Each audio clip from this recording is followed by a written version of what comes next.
హైదరాబాద్ నగరంలోని కొత్తపేటలో అర్ధరాత్రి గంజాయి బ్యాచ్ వీరంగం సృష్టించింది. ఇదేంటని అడిగిన ఓ యువతిని చితకబాదింది. అయితే ఈ గంజాయి బ్యాచ్ దాడి కడిన ఆలస్యంగా వెలుగులోకి వచ్చింది. అర్ధరాత్రి వరకు రోడ్లపై బైఠాయించి పోకిరీలు బ్యాచ్లుగా గంజాయి తాగుతున్నారు. దీంతో కొత్తపేటలోని ఓ కాలనీలో స్థానికులు ఇబ్బందులు పడుతున్నారు.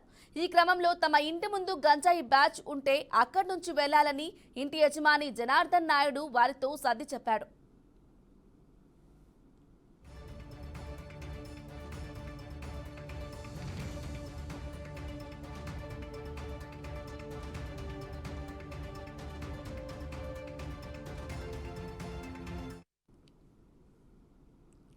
అంతే మమ్మల్ని వెళ్ళమంటావా అంటూ ఇంటి యజమానిపై ఒక్కసారిగా గంజాయి బ్యాచ్ కర్రలతోనూ రాళ్లతోనూ విచక్షణారహితంగా దాడి చేశారు. ఆ తర్వాత అక్కడి నుంచి పరారయ్యారు. గంజాయి బ్యాచ్ దాడిలో జనార్దన్ నాయుడు తీవ్రంగా గాయపడటంతో అతనిని స్థానికులు ఆసుపత్రికి తరలించారు. సరూర్ నగర్ పోలీసులకు బాధిత కుటుంబ సభ్యులు ఫిర్యాదు చేశారు.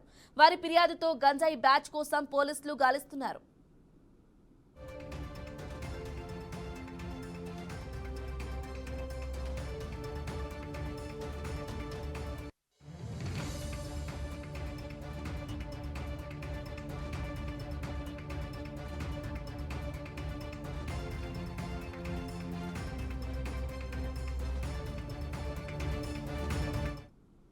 రెడ్ బ్రేకింగ్ న్యూస్ చూస్తున్నాం. హైదరాబాద్ నగరంలోని కొత్తపేటలో అర్ధరాత్రి గంజాయి బ్యాచ్ వీరంగం సృష్టించింది.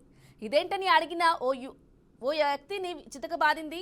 అయితే ఈ గంజాయి బ్యాచ్ దాడి కడిన ఆలస్యంగా వెలుగులోకి వచ్చింది. అర్ధరాత్రి వరకు రోడ్లపై బైఠాయించి పోకిరీలు బ్యాచ్లుగా గంజాయి తాగుతున్నారు. దీంతో కొత్తపేటలోని ఓ కాలనీలో స్థానికులు ఇబ్బందులు పడుతున్నారు.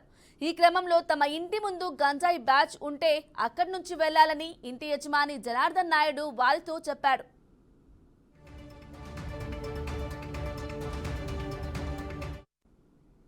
అంతే మమ్మల్ని వెళ్ళమంటావా అంటూ ఇంటి యజమానిపై ఒక్కసారిగా గంజాయి బ్యాచ్ కర్రలతోనూ రాళ్లతోనూ విచక్షణారహితంగా దాడి చేశారు. ఆ తర్వాత అక్కడి నుంచి పరారయ్యారు. గంజాయి బ్యాచ్ దాడిలో జనార్దన్ నాయుడు తీవ్రంగా గాయపడటంతో అతనిని స్థానికులు ఆసుపత్రికి తరలించారు. సరూర్ నగర్ పోలీసులకు బాధిత కుటుంబ సభ్యులు ఫిర్యాదు చేశారు. వారి ఫిర్యాదుతో గంజాయి బ్యాచ్ కోసం పోలీసులు గాలిస్తున్నారు.